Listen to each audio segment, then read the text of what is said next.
Nous sommes le 3 juin 2019. Chers téléspectateurs, mesdames et messieurs, bonjour et bienvenue sur cette plateforme de la télévision Renaissance. C'est le journal en langue française. Tout de suite, les titres. Les biens saisis des personnes accusées de putsch serviront d'éventuels dédommagements aux victimes, selon le procureur de la République du Burundi. Et pour Vital Nshimirimana, le président du FORSC, les propos du procureur n'ont aucune signification. Au moins 66 cas de décès enregistrés cette semaine suite à la malaria et 88 cas dans la semaine dernière. Le gouvernement ne veut pas reconnaître une situation épidémique. Hors de nos frontières, l'opposant historique congolais Étienne Tshisekedi a été inhumé ce samedi dernier.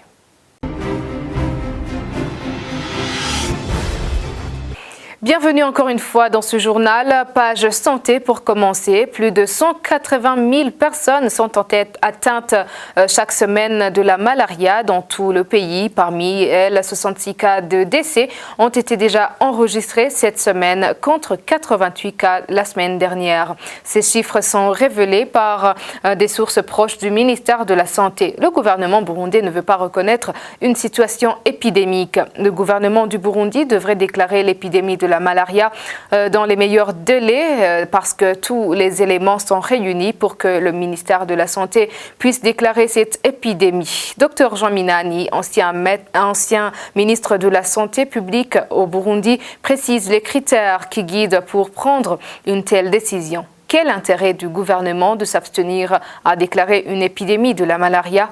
Dr Jean Minani accuse le gouvernement de ne pas tenir compte du bien-être de la population. Par contre, il indique que si l'épidémie est déclarée, la population pourrait être secourue. Dr Jean Minani. Il y a épidémie lorsqu'il y a apparition d'une maladie infectieuse et contagieuse qui frappe une grande partie de la population et qui frappe en même temps et dans le même endroit, dans des endroits différents, un très grand nombre d'habitants dans cette zone. Aujourd'hui donc, si on se réfère au nombre donné dans d'autres circonstances à Kayanza, il y a bel et bien une épidémie de malaria. Ce n'est même pas la première fois qu'il y a apparition d'une épidémie de malaria au Burundi, mais ces derniers temps, on ne comprend pas pourquoi le ministère de la Santé ne le déclare. Pour nous, il s'agit d'une irresponsabilité. C'est un gouvernement irresponsable. Vraiment, c'est très irresponsable de la part du ministère de la Santé, mais aussi tout le gouvernement de ne pas déclarer un tel cas et de se taire et de laisser la population mourir sans aucun secours. Dans de telles circonstances, il y aurait eu déjà une déclaration d'épidémie et l'OMS aurait tout fait, ou même tous les partenaires du ministère de la Santé auraient tout fait pour venir à l'aide pour juguler cette épidémie. En ne le faisant pas, ils empêchent à la population qui est atteinte d'être secourue, ce qui, à notre avis, est une très grande irresponsabilité suite en avant, parce qu'ils ne veulent pas montrer qu'au Burundi, il y a des problèmes dus à un manque de médicaments, dus à un manque de moyens à cause des circonstances politiques dont les conséquences sont très fâcheuses. Dans 2 ou 3 ans, tous les enfants seront déjà vaccinés contre la méningite, a déclaré ce samedi Dr Tade Ndikumana, ministre de la Santé, à l'occasion d'une semaine dédiée santé mère et enfants en province de Kirundo. Le ministre de la Santé annonce également que cette dernière sera suivie d'une autre semaine dédiée à la 9e vaccination de l'enfant africain qui va débuter le 18 jusqu'au 21 juin. Suivez. C'était une réunion qui a rassemblé le personnel de la santé de tous les districts sanitaires dans toutes les provinces, ainsi que les gouverneurs, les serviteurs de Dieu et le personnel de l'éducation, à raison de la préparation d'une semaine dédiée santé mère et enfant qu'on célèbre 2 fois l'année. Cette semaine s'ajoute également à une autre semaine dédiée à la vaccination de l'enfant en Afrique qui va débuter le 18 juin et qui prendra fin le 21 juin. Mais avant tout, il y a des activités qui se font, les administratifs à la base avec le ministère de la Santé. Il s'agit d'une mobilisation de la population pour ce travail.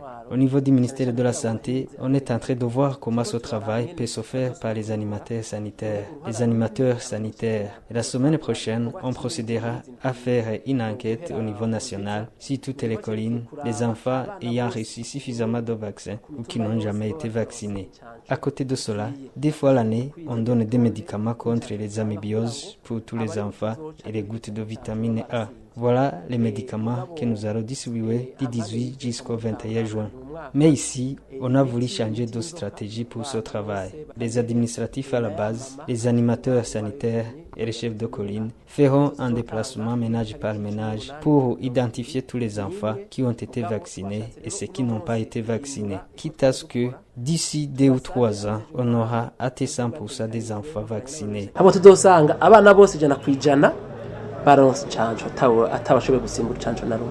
Encore dans le domaine de la santé, les albinos ne sont pas seulement victimes de la ségrégation, mais aussi ils ont des problèmes corporels. Ils souffrent souvent de la maladie de la peau. 18 cas des albinos ont passé suite à cette maladie et 4 cas qui ont des tumeurs cancéreuses, comme l'indique Kassim Kazungu, président de l'association des albinos au Burundi. Suivez.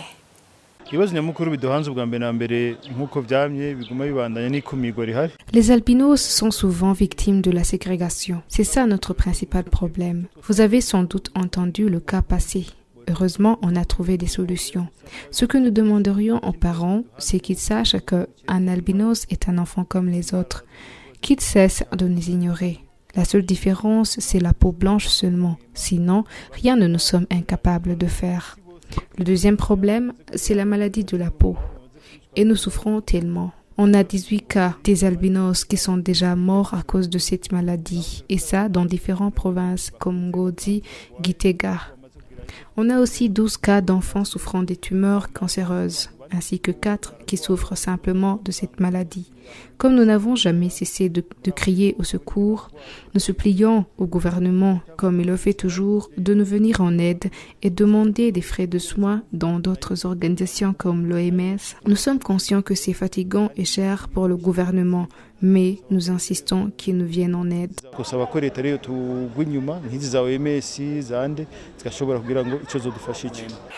De la santé à la justice, les biens saisis des personnes accusées de putsch serviront d'éventuels dédommagements aux victimes. C'est ainsi que le procureur général de la République explique la décision de cette saisie. Sylvestre Nyandwi l'a déclaré devant la presse. Il a annoncé qu'un délai de 15 jours a été accordé aux personnes poursuivies pour déposer leur recours. Sylvestre Nyandwi.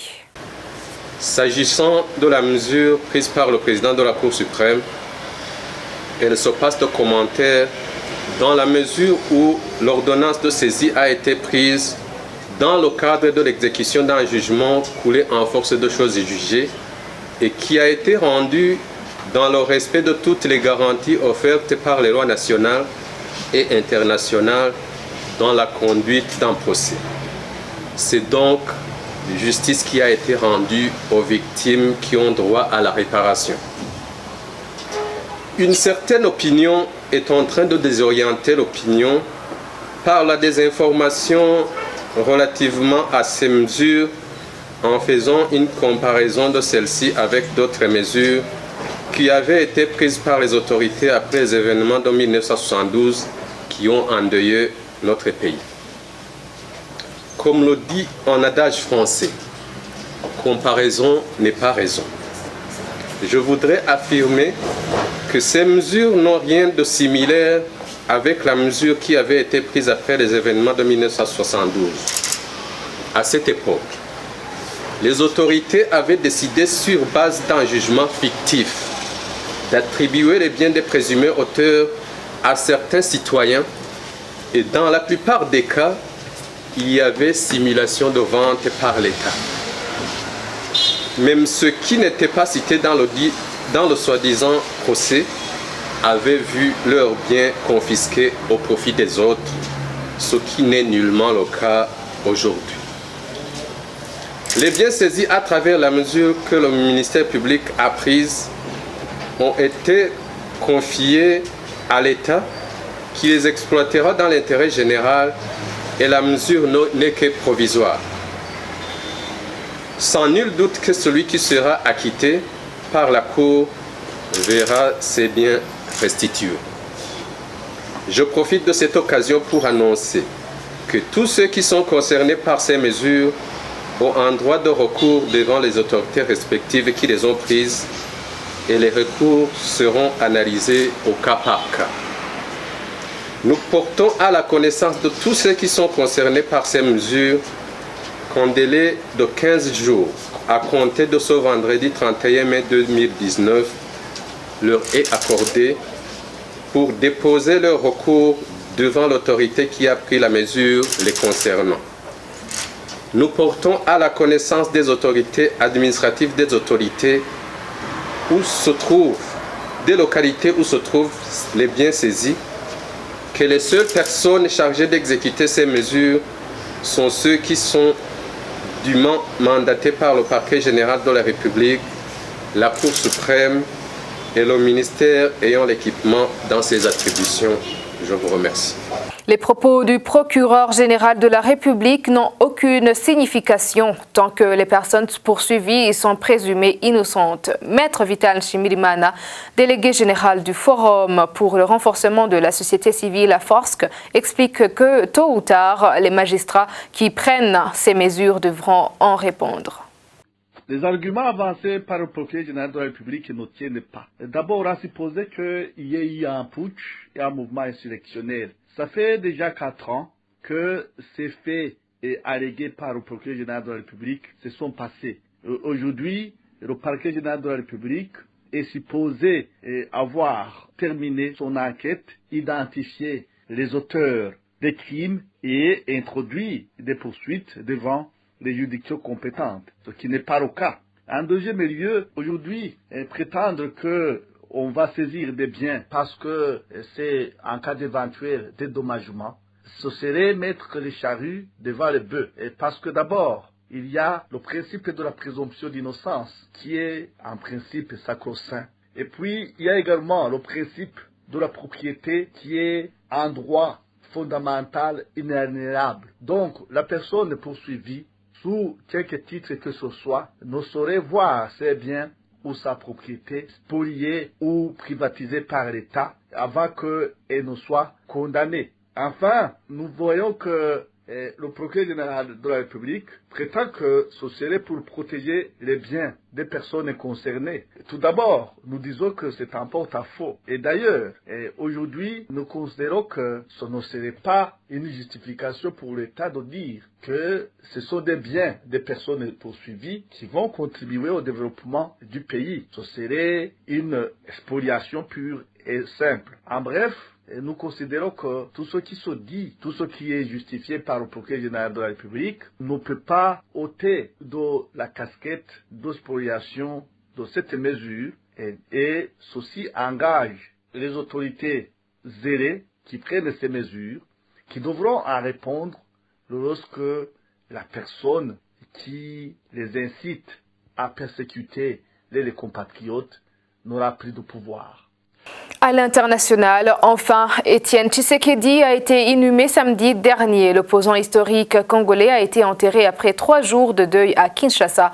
Le corps du père de l'actuel président avait été rapatrié de Bruxelles où il reposait dans une morgue jeudi dernier, 2 ans après son décès. 4 chefs d'État ont pris part aux cérémonies d'inhumation. Paul Kagame du Rwanda, Denis Sassou Nguesso de la Congo-Brazzaville, Edgar Lungu de la Zambie et du centrafricain Faustin Archange Touadéra. L'Ougandais Yoweri Museveni était représenté par son vice-président. Une dizaine d'autres pays ainsi que l'Union africaine avaient dépêché des représentants. Les principales figures de l'opposition congolaise n'étaient pas là. Moïse Katumbi et Jean-Pierre Bemba étaient à l'étranger et Martin Fayoulou, qui était au Congo, ne s'est pas déplacé.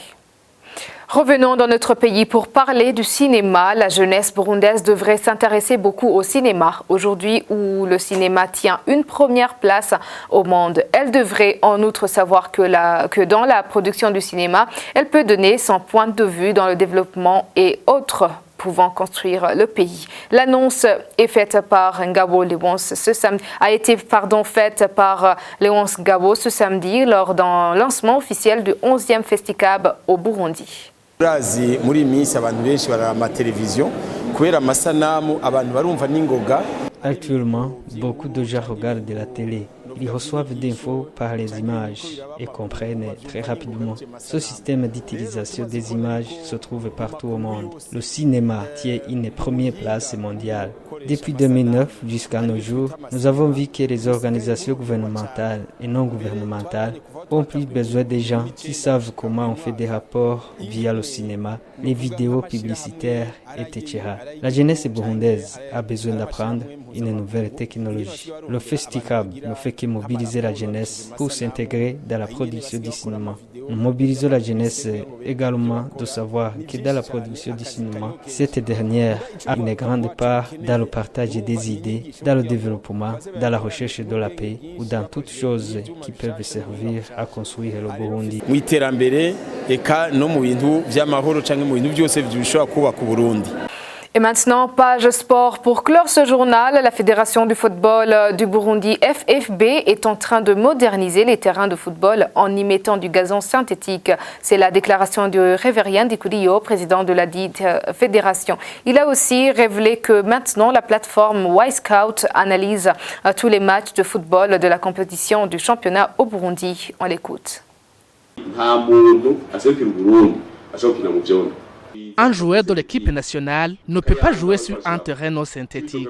C'est pour cela que nous implantons du gazon synthétique sur plusieurs terrains de football, comme à Kayanza, à Chibitoke et à Makamba. Nous voulons que quelqu'un qui joue pour le pays s'entraîne sur un beau terrain. C'est la vision de la Fédération du football du Burundi. Même dans la ville de Bujumbura, nous allons implanter du gazon synthétique sur des stades, au nord et au sud. Nous devons le faire.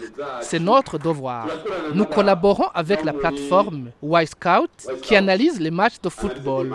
Désormais, pour entrer en contact avec un joueur, on n'a plus besoin d'une rencontre avec lui physiquement. Tu entres dans un système reconnu et tu as toutes les données comme les matchs joués et autres. Ça nous coûte $30,000 américains par an.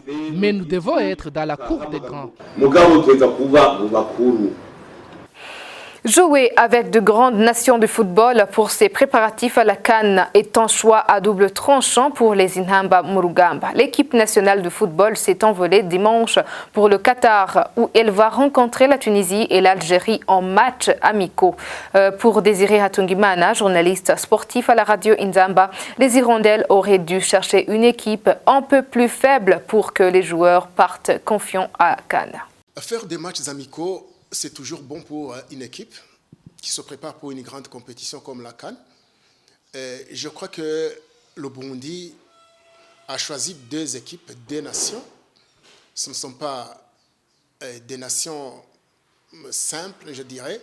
Ce sont des grands pays du football, les pays maghrébins, qui connaissent très bien le football,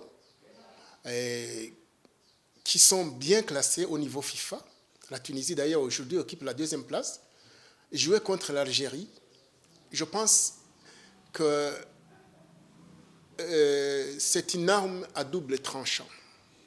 Arme à double tranchant, pourquoi? Parce que, vous voyez, si on perd lamentablement contre cette équipe, par un score de 2 ou de plus de 2 buts, à ce moment, le doute s'installe chez les joueurs. Ils commencent à penser qu'ils n'ont pas le niveau de faire la CAN. Ils pensent à comparer l'Algérie et d'autres grands pays qu'ils vont rencontrer en Égypte. À ce moment, le doute s'installe et c'est mauvais signe. Mais si le Burundi parvient à battre ces équipes, la confiance s'installe et les Intamba Murugamba partent en Égypte avec une confiance de battre n'importe quelle équipe. Ça aussi, il y a un problème qui s'installe parce que les adversaires du Burundi commencent à voir que l'équipe du Burundi qui a battu l'Algérie, qui a battu la Tunisie, qui ont égalisé, est une très bonne équipe. Et les adversaires du Burundi prennent les Inhamba au sérieux. Alors qu'au début, ils peuvent dire cette petite nation de l'Afrique de l'Est, on va les battre facilement. Mais quand ils commencent à battre de grandes équipes, alors il y a une grande considération par rapport à ce que les adversaires pensaient. Et c'est aussi un problème pour l'équipe nationale parce que les préparatifs pour les adversaires changent. Il n'y a pas de négligence, même si au niveau de la compétition africaine, il n'y a pas de négligence. À ce moment-là, je dirais qu'il aurait été mieux que le Burundi choisisse au moins une équipe moins classée que le Burundi pour espérer le battre sérieusement dans le but de donner la confiance aux joueurs, aux attaquants. Mais franchement, s'ils perdent ces matchs, même si ce sont des matchs amicaux, je crois que ce serait mauvais pour le Burundi parce qu'ils partiront avec un doute. Et s'ils parviennent à les battre, ils seront plus considérés qu'avant. Et ce n'est pas bon aussi pour le Burundi. Et je pense que choisir ces deux nations, pour moi, ce n'est pas une très bonne chose pour les Inhamba Monogame. Eh bien, c'est par ici que prend fin ce journal. Merci de nous avoir suivis. À la prochaine édition.